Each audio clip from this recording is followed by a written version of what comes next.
안녕하세요. 찾아가는 변호사들의 찾비 임형윤입니다. 신용진 변호사입니다. 시청자 여러분, 저희가 오늘은 유언에 대해서 한번 다뤄볼 건데요. 유언이라 함은 사실 드라마에서나 많이 보시는 것으로 알고 있는데 내 몫의 스탁 옵션은 퀀텀의 타임 직원들, 임원들 빼고 전 직원들한테 증여한다. 너 지금 뭐라는 거야, 새끼야? 유언, 김순복, 넌 내 펜트하우스 가져. 의외로 유언에 대해서 상담을 받으시는 분들이 많습니다. 유언에 대해서 한번 이야기를 한다면 유언은 말 그대로 죽음에 이르러 말을 남긴다는 뜻을 가지고 있는데요. 이거를 법률적으로 본다면 어떻게 의미가 있을까요? 죽음에 이르러 말을 남긴다. 참 표현이 되게 시적입니다. 네. 근데 법률적으로는 어떤 뜻이 있냐면요. 자기가 죽기 전에 죽음에 이르러라는 것은 법률상으로는 죽음에 거의 임박해서 물론 할 수도 있겠지만요. 그 많은 경우의 유언은 훨씬 이전에 이루어지겠죠. 자기가 이 다음에 언제 죽을지 모르니까 미리미리 내가 어떤 자식한테 유언을 좀 통해서 재산을 더 남겨주고 덜 주고 혹은 제3자한테 또 재산을 줄 수도 있고 이런 여러 가지 자기의 그 상속에 관련된 의사표시를 미리 하는 겁니다. 그런데 이게 유언의 방식이 좀 여러 가지가 있단 말이에요. 그렇죠. 사실 제가 예를 들 수 있는 부분은 드라마가 최선인데요. 네. 드라마에서 보면은 녹음을 한다거나 네. 또는 자필로 작성을 한다거나 변호사를 대동한다거나 하는 등의 방식이 있는데요. 네. 정확히 어떤 방식이 있는지 좀 설명해 주시겠어요? 네. 드라마가 요즘엔 참 많은 거를 가르쳐 줍니다. 그렇죠. 지금 유언의 방식이 5가지가 있어요. 이 5가지가 아니면은 다 무효입니다. 좀 전에 우리 찻비가 얘기한 뭐 녹음, 자필 증서, 그 다음에 변호사 입회해야 하는 거, 이게 거의 비슷합니다. 첫 번째로 제일 많이 이루어지는 유언의 방식은 자필로 쓰는 유언장이에요. 많이 이제 보셨죠? 네. 자기가 자기 글씨로 쓰는 거니까 언제든지 뭐 기타 뭐 문서들, 일기장 이런 거랑 비교가 가능하기 때문에 자필로 유언장을 쓴 경우에는 그 효력을 인정해 줍니다. 그 다음에 녹음을 하는 경우, 그 다음에 그 공증법인에 가서 공정증서를 작성하는 경우, 그 다음에 비밀 증서라고 해서요. 내용을 쓴 다음에 편지 봉투 같은 데다 넣고 딱 붙이는 행위, 그 다음에 말로 불러주고 받아 쓰는 그 방식, 이렇게 5가지가 있어요. 그럼 그 5가지의 방식이 있는데 뭐 그냥 A4 용지에 유언이라고 해서 글을 쓴다고 해서 그게 다는 아닐 거잖아요. 그렇죠. 어떠한 이게 유언의 법적 효력을 지니려면은 네. 어떤 기준이 있을까요? 각 5가지 항목들마다? 그렇습니다. 이 5가지 방법이 다 올바른 방법이긴 한데요. 각각마다 다 요건이 달라요. 그래서 저도 다 기억 못하기 때문에 이제 이거를 좀 참고해서 말씀을 드리면요. 자필 증서 방식은 뭐냐면은 유언자 본인이 자필로 다 작성을 하는 거예요. 그러니까 유언장 전체 문장, 즉 유언의 내용이죠. 내가 누구한테 얼마 주고 누구한테 안 주고 하는 이러한 내용들. 전체 문장을 작성하고 연월일, 주소, 이름까지 직접 자기 글씨로 기재하고 도장까지 찍어야 됩니다. 자, 그리고 만약에 수정할 내용이 생겼어요. 그럼 찍찍 긋고 거기다 또 도장까지 또 찍어야 됩니다. 그리고 증인이 필요하지는 않습니다. 근데 다른 방식은 또 다른 요건이 붙어요. 녹음 방식은 어떻게 되냐면요. 유언자 본인이 자기 목소리로 직접 녹음을 하는 거예요. 어떤 내용? 유언에 대한 내용이죠. 유언에 대한 내용. 어떤 아들한테는 얼마 주고 어느 딸한테는 안 주고 이런 것도 이제 하는 거죠. 그다음 이제 자기 이름하고 연월일을 역시 자기 육성으로 녹음을 해야 됩니다.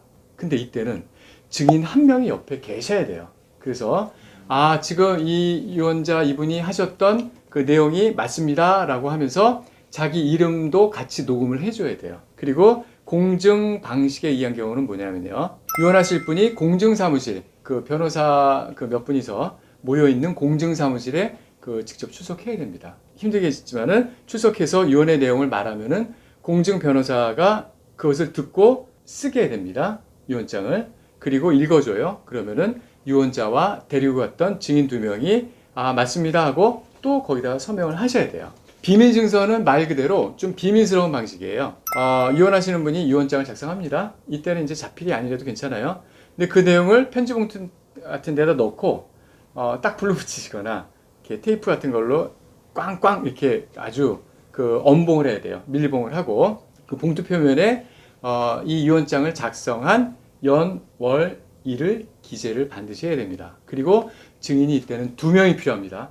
그래서 이분들이 각자 거기 봉투 겉면에다가 각자 이름과 도장을 찍어야 됩니다. 이름 쓰고. 그 다음에 이거는 중요한 게 하나 있어요. 그렇게 작성한 다음에 5일 이내에 법원에 가서 확인을 또 받아야 돼요. 공증사무실이나 좀 약간 좀 복잡하죠. 네. 그 다음에 이제 마지막으로 구수증서라는 게 있는데요.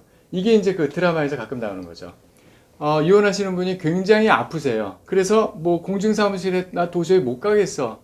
지금 당장 다 이혼하고 싶어.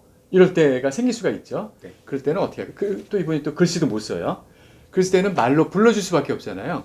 그렇기 때문에 증인이 2명 있는 상태에서 질병 같은 사유로 물론 증인 2명을 부른 다음에 그 앞에서 내용을 얘기를 합니다. 말로 하시면은 증인 중에 한 명이 그 내용을 받아줬고 다시 또 유언자한테 그거를 읽어주죠.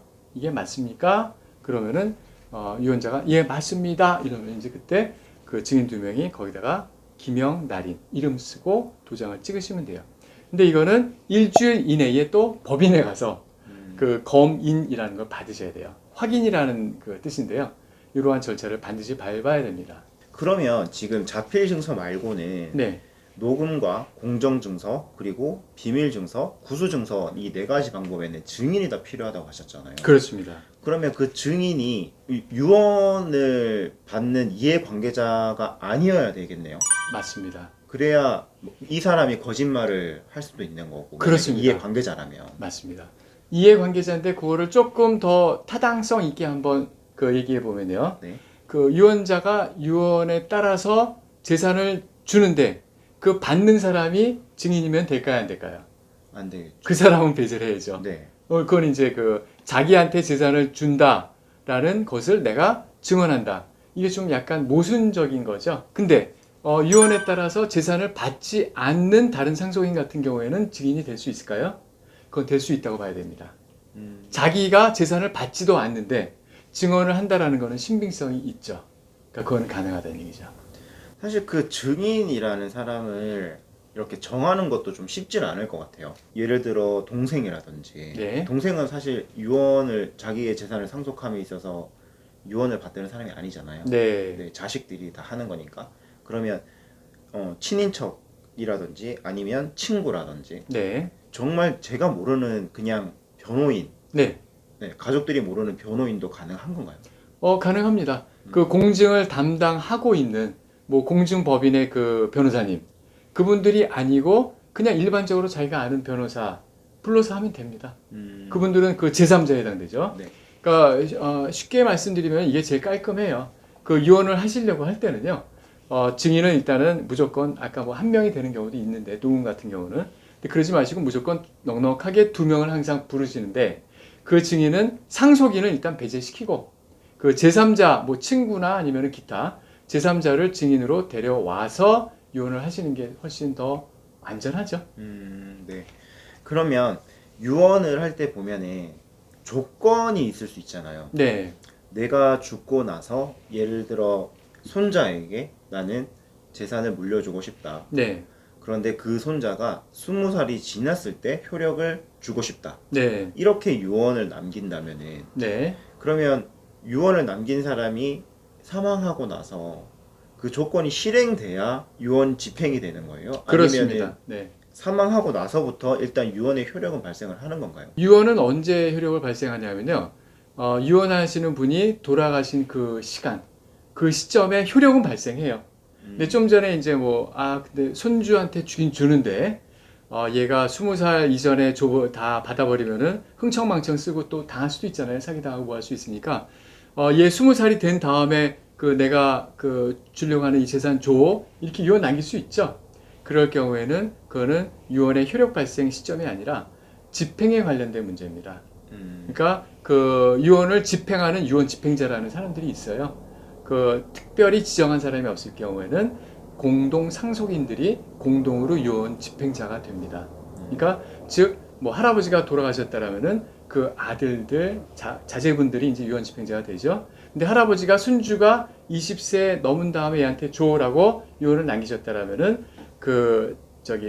자기 아버지를 비롯한 형제 자매 그러니까 고모님이나 이런 분들이 나중에 그 손자가 20살이 됐을 때 그때 이제 그 재산을 집행하게 되는 거죠. 주게 되는 겁니다. 네. 제가 마지막으로 한 가지만 더 여쭤볼게요. 네. 유언을 진행하기 위해서는 증인이 필요하다고 하셨잖아요. 네, 네. 그리고 대부분의 방법들이 증인이 2명이 필요하단 말이에요. 그렇죠. 만약 그 증인 2명 중에 1명이 사망한다면 네. 그때는 어떻게 해야 하나요? 증인 중에 한 명이 사망한다고요? 네.